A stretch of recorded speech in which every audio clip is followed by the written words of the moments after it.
வேப்பிலைக்காரியாய் உன் வீடு தேடி உன் காலி வந்துவிட்டேன். என் தங்கமே, இந்த வழியில் ஒரு வேலையாக வந்தேன். அப்படியே உன்னை பார்த்துவிட்டு போகலாம் என்று உன் வாசலுக்கு வந்திருக்கிறேன். என் ஆசையை நீ பெற்றுக்கொள் என் குழந்தையே. வாழ்க்கையில் ஒவ்வொரு தருணங்களும் உனக்கான என்ன என்பதை ஏற்கனவே நிர்ணயிக்கப்பட்டது. அதில் இன்பமும் துன்பமும் என இரு சாயல்கள் உள்ளது. இரண்டுக்கும் ஒரே முகம்தான். இன்பத்தில் சிரிப்பும் துன்பத்தில் கஷ்டமும் தெரிகிறது.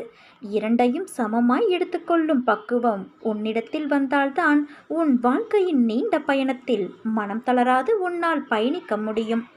ஒரு மரத்தில் பழம் என்பது நேரடியாக வருவது இல்லை. முதலில் மொட்டு, பிறகு பூத்து, காயாய் காய்த்து பழமாக பழுக்குகின்றது. ஒரு பழம் என்ற முழு வடிவில் பெறவே அதற்கு இத்தனை பருவங்கள் தாண்டி பயணித்து வர வேண்டியதாய் உள்ளது. அப்படி இருக்கையில் மனிதனாய் பிறந்ததற்கு நீ எவ்வளவு புண்ணியம் செய்தாயோ. எதையும் சட்டென்று முடிவு செய்யாதே. நிதானமாக செயல்படு. பிறகு எந்த முடிவையும் எடு. உனக்கான நல்லதை மட்டுமே உன் அன்னையான நான் செய்வேன். உன் பக்கத்தில் எப்போதும் நான் இருப்பேன். என் பரிபூரண அருளும் ஆசீர்வாதமும் அன்பும் எப்போதும் உனக்கு உண்டு என் குழந்தையே. உனக்கு தேவை மன உறுதி. நீ எண்ணியது நிறைவேறாவிட்டால் மனம் ஒடிந்து போய்விடாதே. ஒருவேளை நம் ஆசை தவறானதாக கூட இருக்கலாம். அது கடவுளுக்கு விருப்பமானதாக இல்லாமல் போனாலும் அது நிறைவேறுவது இல்லை. இதயத்திலிருந்து 2 எண்ணங்களை அகற்றிவிடு. நமக்கு பிறர் செய்த தீமைகளை மறந்து விடுவதோடு மன்னிக்கவும் வேண்டும். மற்றொன்று, நாம் பிறருக்கு செய்த நன்மைகளை மறந்து விட வேண்டும். ஆசைகளை வளர்த்து கொண்டே போவதால் நிம்மதியை இழந்து போகின்றோம். வாழ்க்கை பயணத்தில் ரயில் பயணம் போல சுமைகளை குறைத்து கொண்டால் நிறைவான சுகத்தை பெற்று மகிழலாம். குற்றம் குறை இல்லாத பொருள் இல்லை. துன்பக்கலப்பு இல்லாத இன்பம் இல்லை. அகம்பாவ சுவடற்ற செயல் இல்லை. அதனால் தூய உள்ளத்தோடு பற்றற்ற தன்மையை வளர்த்துக்கொள். அதுவே துன்பத்தை போக்கும் வழி. வாழ்வில் தடைகள் ஏற்படும் போதுதான் நமக்கு அதிகப்படியான தைரியம் தேவைப்படுகிறது. மன உறுதி உள்ளவர்கள் எந்த தடையையும் தாண்டி சாதனை புரிகிறார்கள். வாழ்க்கையில் எந்த ஒரு செயலையும் கடமைக்காக செய்தால் வெற்றி நம்மை விட்டு விலகி நிற்கும். அதனால் விடாமுயற்சி என்னும் வாகனம் ஏறி உழைப்பு என்னும் ஓட்டுநரின் துணையோடு தன்னம்பிக்கையோடு பொறுப்புகளை சுமந்து தன்னிறைவு காண்பதே நம் பயண இலக்கு. தோற்றுப்போ, துவண்டு போ, ஆனால் உள்ளே எரியும் நெருப்பை மட்டும் வெற்றியடையும் வரை அணைத்து விடாதே. மலையை பார்த்து மலைத்து விடாதே குழந்தையே. மலை மீது ஏறினால் அதுவும் உன் காலடியில் இருக்கும். பயம் என்னும் கடலில் மூழ்கி கிடக்காமல் அதில் எழும் நுரையாய் எழுந்து கரையை தொடு. உன் வெற்றி நிச்சயம். நீ நம்பிக்கையோடு இரு, நல்லதே நடக்கும். இது உன் வெற்றிலை வராகி என்னும் இந்த வெற்றி வராகியின் சத்திய வாக்கு. நாம் பிறருக்கு செய்வது மற்றொருவர் மூலமாக நமக்கே வந்து சேரும். அது உதவியாக இருந்தாலும் சரி, துரோகமாக இருந்தாலும் சரி. அதனால் ஒரு விஷயத்தை செய்யும் முன்பு அது நல்லதா கெட்டதா என்று நிதானமாக யோசித்து முடிவு எடு என் குழந்தையே. என்னை வணங்கு, உன்னை ஆசிர்வதிக்கிறேன் என நான் ஒருபோதும் சொன்னதில்லை. மனதார நீ நினைத்தாலே போதும், உன்னை நான் ஆசிர்வதித்து விடுவேன். காலம் தாழ்த்துகிறேன் என்று வருந்தாதே. சரியான நேரம் வந்து விட்டது. உன்னை நினைத்து நான் கவலைப்படுவதா அல்லது வருத்தப்படுவதா? நீ என்னை பார்க்கும்போது கண்ணில் ஆனந்தமும் மனதில் வேதனையும் தெரிகிறதே. என் பிள்ளையான நீ வேதனை கொள்ளலாமா? உனக்கு துணையாக உன் அன்னையான நான் இருக்கிறேன். உன் மனம் என்பது குழந்தையின் மனதை போன்று பளிச்சென்று தெளிவாக உள்ளது. நீயோ அதை உணராமல் தேவையில்லாத விஷயங்களை நினைத்து புலம்பி வருத்தப்பட்டு கொண்டு இருக்கிறாய். இவ்வுலகில் தவறு செய்யாதவர்கள் என்று யாருமே கிடையாது. சிலர் தெரிந்தும் சிலர் தெரியாததுமாய் செய்கிறார்கள். அவர்களுக்கான சூழ்நிலை, நேரம், அவர்களின் வினையின் பயனால் இவ்வாறு செய்த தவறுக்கு மனவலியும் வேதனையும் அடைகிறார்கள். உன் மனதில் ஏற்படும் அனைத்திற்கும் பொறுப்பு நானே. உன் தவறை நினைத்து வருந்துகிறாய், திருத்திக் கொள்ளவும் நினைக்கிறாய். அது அப்படியே நடக்கும். உன்னை நல்வழிப்படுத்தவே ஜென்ம ஜென்மமாய் உன்னை பின்தொடர்ந்து வருகிறேன். அதை நிறைவேற்றியும் தருவேன் என் குழந்தையே. சில எண்ணங்கள் நிறைவேறவில்லை என்பதால் வாழ்க்கை முடிந்து விடாது. ஏதோ ஒரு காரணத்தால் இறைவன் உன்னை காப்பாற்றியிருக்கிறார் என்று நீ மகிழ்ச்சி கொள் என் குழந்தையே. என்னுடைய அருமை பெருமைகளை சொல்ல இந்த பிறவி போதாது. இன்னும் 7 ஜென்மம் வேண்டும். அவசரமான உலகில் நாம் வாழ்கின்றோம். பொறுமை குறைந்து போகிறது. எதை எடுத்தாலும் அவசரமாக செயல்படுகின்றோம். நினைத்தது நடக்கவில்லை, நாள் தள்ளிக்கொண்டே போகிறது. என்ன நினைத்தாலும் நடக்கவில்லை என்ற மனக்குழப்பம். அடிக்கடி நாம் மனதிற்குள்ளே கேள்வியாய் வந்த வண்ணம் நாம் எதையாவது ஒன்றை பின்பற்றி வந்தோம் என்றால் நாம் நினைத்ததை அடையலாம். உதாரணத்திற்கு, என்னை முழுமையாக நம்ப வேண்டும். அந்த நம்பிக்கை ஒவ்வொருவருக்கும் மாறுபடும். என் தங்கமே, உனக்குள்ள எந்த பிரச்சனையும் அந்நியர் கண்களுக்கு தெரியாமல் இருக்கட்டும். உன்னை புத்துணர்வு படுத்து. நான் ஒரு முறை தந்த வாக்குறுதியை மறுமுறை திருத்த மாட்டேன். சொன்னால் சொன்னதுதான். நீ ஜெயிப்பாய் என் குழந்தையே. உன் பிரச்சனைகள் அனைத்தும் தீரும். உன் வாழ்வு மீண்டும் திரும்பும் என்று ஒரு முறை சொன்னேன். அதையே மீண்டும் சொல்வேனே தவிர மாற்றி சொல்ல மாட்டேன். நான் பொறுமையாக இரு என்று சொல்வதை நீ புரிந்து கொள்.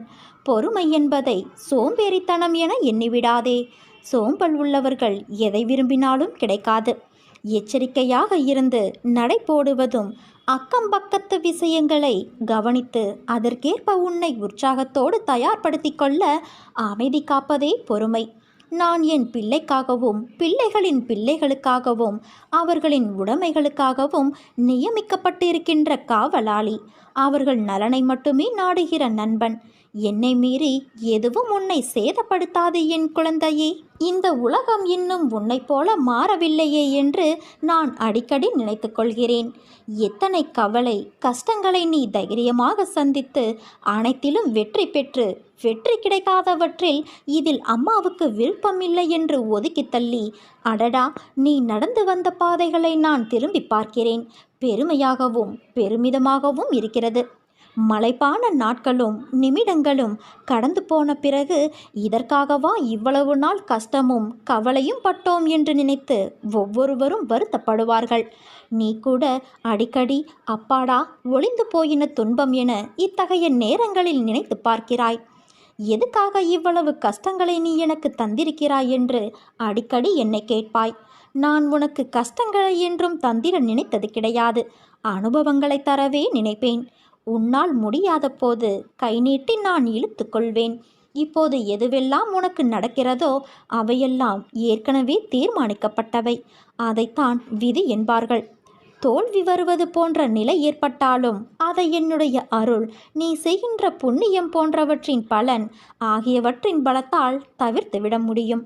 இதைத்தான் விதியை மாற்றுவது என்பார்கள். உனக்கு இந்த விதியை மாற்றும் இயல்பு என் அருளால் இயற்கையாகவே அளிக்கப்பட்டுள்ளது. அதனால்தான் நீ எவ்வளவோ சோதனைகளை கடந்து விட்டாய். உன் கண்ணீர், துக்கம் எல்லாமே முடிந்து இந்த மகிழ்ச்சியின் படிகளில் தடம் பதிக்க ஆரம்பித்திருக்கின்றாய். நான் உன் கரங்களை பிடித்துள்ளேன். தைரியமாக நட, நம்பிக்கையோடு இரு. வெற்றி உனதே. ஒரு ஆரம்பம் இருந்தால் ஒரு முடிவு உண்டு. பிறப்பு உறுதி செய்யப்பட்டால் இறப்பு உறுதி. அதே போல நமக்கு கிடைத்த இந்த மானிட பிறவியை மகிழ்ச்சியோடும் பொறுமையோடும் வாழ வேண்டும். நாம் செய்கின்ற செயல்கள் நாளை சரித்திரம் படைக்க வேண்டும். எந்த ஒரு காரியத்தையும் தொடங்கும் முன் என்னை நினைத்து தொடங்கு. என் நாமத்தை உச்சரி. அதை நான் சுமூகமாக முடித்து வைப்பேன். இந்த மானிட படைப்புகள் அனைத்தும் அற்புதமானவை. நீ கலங்காதே குழந்தையே. நீ பட்ட வேதனை, அவமானம், மனக்கசப்பு, வறுமை, கடன் தொல்லை அனைத்தும் ஒரு முடிவுக்கு வரும். அனைத்தையும் நான் பார்த்து கொண்டுதான் இருக்கிறேன்.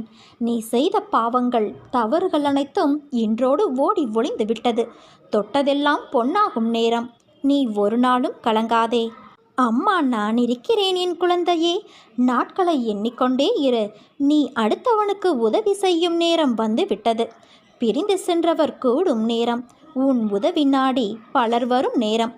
என் வாக்கு என்றுமே பொய்யாகாது. பெரும் செல்வந்தராக நீ மாறப்போகிறாய் குழந்தையே. காத்திரு, மகிழ்ச்சியாக இரு. தான் தாமதப்படுத்துகிற விஷயத்திற்காக காரணத்தை ஆராயவோ விவாதிக்கவோ வேண்டாம். ஒழுக்கமாக, அடக்கமாக, பண்போடு நடந்து எனது கட்டளைகளுக்கு கீழ்ப்படிவதை கடமையாகவும் தர்மமாகவும் நினைத்து உறுதியோடு செயல்படு. நான் என் தாசன் மூலம் சொல்லும் ஒவ்வொரு வார்த்தைக்கும் ஒரு பொருள் இருக்கும். பொருள் இல்லாத அனுபவங்களை நான் பேசுவது கிடையாது. அனுபவங்கள் பக்குவப்படுத்தப்பட வேண்டும். அதை நான் சரியாக செய்கிறேன். அப்படி இல்லாவிட்டால் எனக்கு இத்தனை பக்தர்கள் நாள்தோறும் உருவாகி கொண்டு இருப்பார்களா? ஆரம்பத்தில் என் மீது அதிக பக்தியும் பாசமும் கொண்டு நீ கேட்டபோதெல்லாம் உடனே நான் பதில் கொடுத்தேன். இப்போதோ என்னை மீறிய சக்தி ஏதோ ஒன்று இருப்பது போல நீ கலக்கத்தில் இருக்கிறாய். ஜீவனத்திற்காக நீ கவலைப்படுகிற எல்லா விஷயங்களும் அழிந்துவிடும். என்னையே சதா பற்றி கொண்டு இருக்கிறவனுடைய குறிக்கோளை நான் அழிப்பதே இல்லை. நீ ஓய்வெடுத்துக்கொள். உனக்கு நல்ல உத்தியோகத்தை நான் உருவாக்கி கொண்டுள்ளேன். விரைவில் தருவேன். விபத்து நடந்ததிலிருந்து எதிலும் ஒரு பற்று இல்லாமல், எதிலும் நம்பிக்கை இல்லாமல் நீ இருக்கிறாய். நீ என் உண்மை பக்தன். உனக்கு நேர இருந்த ஒரு பெரிய தாங்கிக் கொள்ள முடியாத இழப்பை நான் சிறு விபத்தாக மாற்றினேன் என்பதை நீ புரிந்து கொள். உன்னை பிறர் ஏமாற்றிவிட்டார்கள் என கண்கலங்கிய போதும், உன் கடன் அடையவில்லை என நீ புலம்பிய போதும், என் நாம ஜபத்தால் அவற்றை வரவழைத்து தருவேன் என உறுதி கொடுத்தேன். உனது பிரச்சனை என்னவாக இருந்தாலும் சரி, எவ்வளவு பெரியதாக இருந்தாலும் சரி, அவற்றை நான் முற்றிலுமாக தீர்த்து வைப்பேன் என் குழந்தையே. உன் தகுதியை நீ உயர்த்தி கொண்டே இரு. உன்னை விட்டு எவர் விலகினாலும் அது அவர்களுக்கே பலவீனமாகவும் இழப்பாகவும் முடிய வேண்டும். லட்சக்கணக்கான பக்தர்களின் கோரிக்கைகளை நான் நிறைவேற்றியுள்ளேன். உன்னை மட்டும் எப்படி நான் மறந்து விடுவேன்? நான் உன் விருப்பத்தையும் நிறைவேற்றுவேன். கொஞ்சம் பொறுமையோடு இரு. உன் கண்ணீரை நான் அறிவேன் என் குழந்தையே.